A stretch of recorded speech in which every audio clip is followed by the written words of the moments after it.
નમસ્કાર, ગુજરાત ફર્સ્ટમાં આપનું સ્વાગત છે। સમાચારો સાથે હું છું આપની સાથે વિકાસ મકવાણા અને આ સાથે જ ગુજરાત ફર્સ્ટનું બઝર વાગી ચૂક્યું છે। ગાંધીનગરમાં વનરક્ષક પરીક્ષાનો વિવાદ શમી નથી રહ્યો। પરિણામ રદ કરવા ઉમેદવારો આંદોલન કરી રહ્યા છે। સેન્ટ્રલ વિસ્ટાથી વિધાનસભા તરફ ઉમેદવારોની કૂચ। વનરક્ષક ઉમેદવારો સેન્ટ્રલ વિસ્ટા પર એકઠા થઈ રહ્યા છે। કોમ્પ્યુટર બેઝ રિક્રુટમેન્ટ ટેસ્ટ રદ કરવાની માંગ છે। મોટી સંખ્યામાં ઉમેદવારો પરીક્ષાર્થીઓ પાટનગરમાં પહોંચી રહ્યા છે। તો સીબીઆરટી પદ્ધતિથી આ પરીક્ષા લેવામાં આવી છે વનરક્ષકની, અને જે પદ્ધતિથી આ પરીક્ષા લેવાયેલી છે તેનો વિરોધ થઈ રહ્યો છે, કારણ કે માર્ક્સમાં ઘણી બધી વિસંગતતાઓ છે। આજ અંગે જાણકારી આપશે સંવાદદાતા નિકુંજ જાની અમારી સાથે લાઈવ જોડાઈ ગયા છે। નિકુંજ, હવે આ જે વિરોધ છે તે આંદોલનમાં પરિણમવા જઈ રહ્યો છે, શું કહી રહ્યા છે પરીક્ષાર્થીઓ ઉમેદવારો, તેમની માંગ શું છે?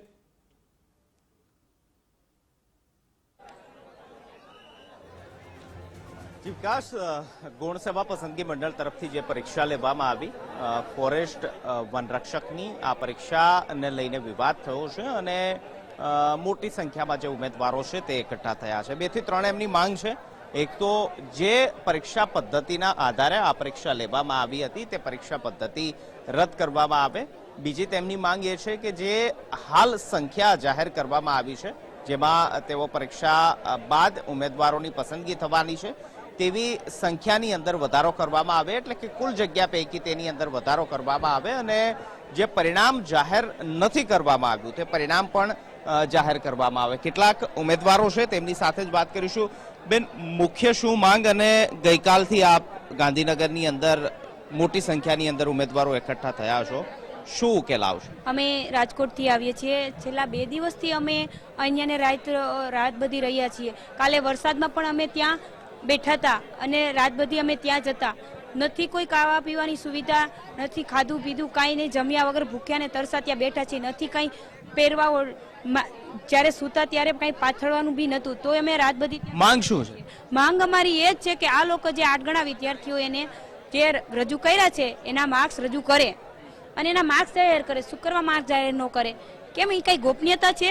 ગોપનીયતાના કારણે જ એ લોકો માર્ક્સ જાહેર નથી કરતા, તો એ લોકોને માર્ક્સ જાહેર કરવા ફરજિયાત પડશે। અને જ્યાં સુધી માર્ક્સ જાહેર નહીં કરે, સંખ્યામાં વધારો નહીં કરે, ત્યાં સુધી અમે આંદોલન કરતા જ રહીશું અને આંદોલન પર તો અમે જીદ અડગ કરીને જ રહીશું। અને બીજા નંબરમાં કે સરકાર એમ કહે છે કે બેટી પઢાઓ, બેટી પઢાઓ, પણ શું બેટીને તમે અત્યારે રોડ ઉપર, રસ્તા ઉપર રખડતી કરી દીધી છે? રાત બધી જો બેટી ઉપર આટલી દયા આવતી હોય ને તો એ રાત બધી રોડ ઉપર રખડતી ના હોય। આ આજે ગુજરાતની બહેનો કેટલી બધી છે, એ આજે રાત ભર એ આંદોલન માટે બેહવાનો એનો દિવસ આવી ગયો। જે પરીક્ષા પદ્ધતિ છે તેની સામે વિરોધ છે, કારણ કે જે પ્રકારે પરીક્ષા નોર્મલાઇઝેશન થયું તેના કારણે એવું થયું કે અન્યાય થયો હોય, કદાચ હોશિયાર વિદ્યાર્થીને ઓછા માર્ક આવ્યા, જેને નથી આવ્યા તેના વધી ગયા હોય।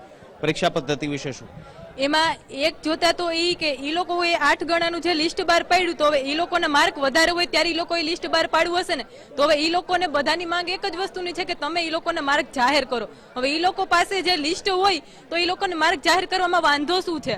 અને જે લોકોને હાઈ માર્ક હતા એ લોકો રહી ગયા છે, જેને 102, 110 એ બધા માર્ક હતા એ લોકો લેવાઈ ગયા, અને છતાં એ લોકોએ એમ કીધું છે કે જે 8 ગણાનું લિસ્ટ છે ને એના માર્ક એ લોકો જાહેર કરશે જ નહીં, તો એનું રીઝન શું છે?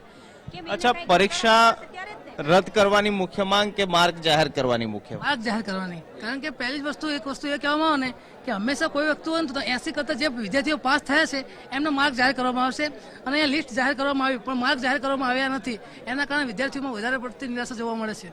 અચ્છા, તમારા 4-5 પ્રતિનિધિને અત્યારે લઈ ગયા છે સરકાર સાથે વાટાઘાટો કરવા, લાગે છે કે ઉકેલ આવશે? અને કયા મુદ્દાના આધારે તમે ઉકેલ ઈચ્છો છો? એટલે તંત્ર દ્વારા એવી વાત કરવામાં આવી છે કે તમારા જે પ્રશ્નોનું જે નિરાકરણ છે તમે અમને રજૂઆત કરો, તે અમે આગળ તમને એની વાત કરીએ। જે અહીંથી રજૂઆત કરવાની કરી છે, અને જે અમારા યુવરાજસિંહ જાડેજા અને અમારા જે બધા મિત્રો છે જે તો લઈ ગયા છે એમને સાંજ સુધીમાં રિટર્ન કરીશું એવું કહેવામાં આવ્યું છે। અને આ લોકોએ જે પદ્ધતિ કરી છે ને એ મિત્રોને પેલું એવું નથી, માર્કિંગ કોઈ આલ્યું નથી એમને, એમ કેવું છે। એટલે 80% જે આ લોકો લિસ્ટ આપ્યું એમનું માર્કિંગ ઊંધી આપો એમ કેવું છે। એટલે આ લોકો એ આપ્યું નહીં અને કોઈના માર્ક જાહેર કર્યા નથી, ડાયરેક્ટ લિસ્ટ આપી દીધું છે, એટલે એ માંગ વધારે છે મિત્રોની વધારે। એટલે અચ્છા, આ પહેલી વાર આ પ્રકારની પરીક્ષા પદ્ધતિ હતી, એવું પણ ઈચ્છો કે હવે પછી કોઈ પણ એક્ઝામ આ પરીક્ષા પદ્ધતિના આધારે ના લેવાય? કારણ કે મુખ્ય માંગ તો એ પણ છે કે પરીક્ષા પદ્ધતિ જ ખોટી છે અને એમાં જ અન્યાય। આ ખૂબ બહુ મોટો અન્યાય છે. આ પદ્ધતિથી અમને ખૂબ જ એને કોઈ વાત જ ના થાય એટલું અમને નુકસાન થયું છે. માટે હું સરકારને વિનંતી કરું છું આ પદ્ધતિ જે CBRT પદ્ધતિ છે એ એકદમ નાબૂદ કરવામાં આવે એવી અમારી માંગ છે. શું નામ? વરવાડ હિતેશ, ક્યાંથી આવો છો? કોઢવથી આવીએ છીએ. ગઈકાલે પણ અહીંયા જ હતા આંદોલન. કાલે પણ અહીંયા હતા. શું લાગે છે, શું ઉકેલ આવશે? શું ઉકેલ આવશે તો સરકારને અમારી માંગો સાંભળવી પડશે, કેમ કે સરકારને અમે બનાવી છે, અમે વોટ આપ્યો બરો. અમારી માંગો સરકારને સ્વીકારવી પડશે. અમારી સરકાર છે, અમારી સરકાર અમારું કેમ ના સાંભળે? અત્યાર સુધી કઈ ચર્ચા થઈ તમારા પ્રતિનિધિ તરફથી મળવા માટે? ગઈકાલે પણ ગયા. હા બરોબર. તો અમારા જે પ્રતિનિધિઓ છે આગળ બધા એ લોકોની બધાની ધરપકડ કરવામાં આવી છે બરોબર. હવે જે બોલવાવાળા જે ઘણા બધા વ્યક્તિઓ હતા બરાબર, એ લગભગ તો અમારા 50% બધા પ્રતિનિધિઓ બધા અંદર પૂરી નાખ્યા. હવે જેને બી કંઈ બોલવું છે કે જેને બી કંઈ છે બરોબર, એ કોઈ આગળ આવી શકતા નથી. કેમ? ધરપકડની બીક છે. તો આ ધરપકડનું આ શું કરવા આ વચ્ચે લાવો સરકાર? મોટી સંખ્યાની અંદર વિકાસ ઉમેદવારો જે છે તે આ સેન્ટ્રલ વિસ્ટા ગાર્ડન જે છે ત્યાં એકઠા થયા છે અને આ ઉમેદવારો પૈકી 5 થી 6 જેટલા તેમના પ્રતિનિધિઓને પોલીસ દ્વારા અત્યારે સરકાર સાથે વાટાઘાટો કરવા માટે લઈ જવામાં આવ્યા છે અને હવે આ આંદોલન ટેબલ ટોકથી કોઈ ઉકેલ આવે, નિરાકરણ આવે તે પ્રકારની માંગ છે. તેમની માંગ છે કે જે લોકો સિલેક્ટ થયા છે તેમના માર્ક જાહેર કરવામાં આવે, કારણ કે તેમના માર્ક જાહેર નથી કરાયા. નોર્મલાઇઝેશન પદ્ધતિથી તેમના માત્ર નામો જે છે તે જાહેર કરાયા છે, એટલે કે તેમને કેટલા માર્ક આવ્યા છે તે ન તો સિલેક્ટ થનારને ખબર છે અને ન તો રિજેક્ટ થનારને ખબર છે. બીજો મુદ્દો તેમનો એ પણ છે કે સંખ્યાની અંદર પણ વધારો કરવામાં આવે અને ત્રીજી માંગ એ પણ છે કે જે પરીક્ષાના કારણે આ સમગ્ર મોકાણ થઈ છે અથવા તો મુશ્કેલી સર્જાણી છે તે પરીક્ષા પદ્ધતિ જે છે તે પણ રદ કરવામાં આવે કે જેથી જે હોશિયાર વિદ્યાર્થી છે, જે કેપેબલ વિદ્યાર્થી છે તેને અન્યાય ન થાય. બિલકુલ નિકુંજ, આપ અમારી સાથે જોડાયેલા રહેશો, તમારો ફરી એકવાર સંપર્ક કરીશું. તો હાલ તો ગાંધીનગરમાં અત્યારે આંદોલનના એંધાણ છે, કારણ કે પરીક્ષાર્થીઓ ઉમેદવારોમાં રોષ એટલા માટે છે કારણ કે જે પરીક્ષા લેવામાં આવી હતી ફોરેસ્ટ બીટ ગાર્ડની, ત્યાંના જે વિદ્યાર્થીઓ ઉત્તીર્ણ થયા છે ઉમેદવારો, તેમના ફક્ત નામ આપવામાં આવે છે. હજુ સુધી માર્ક્સ જાહેર થયા નથી. તો માર્ક્સ જાહેર કર્યા અને સાથે આ પરીક્ષા પદ્ધતિ રદ થાય તેવી માંગ છે.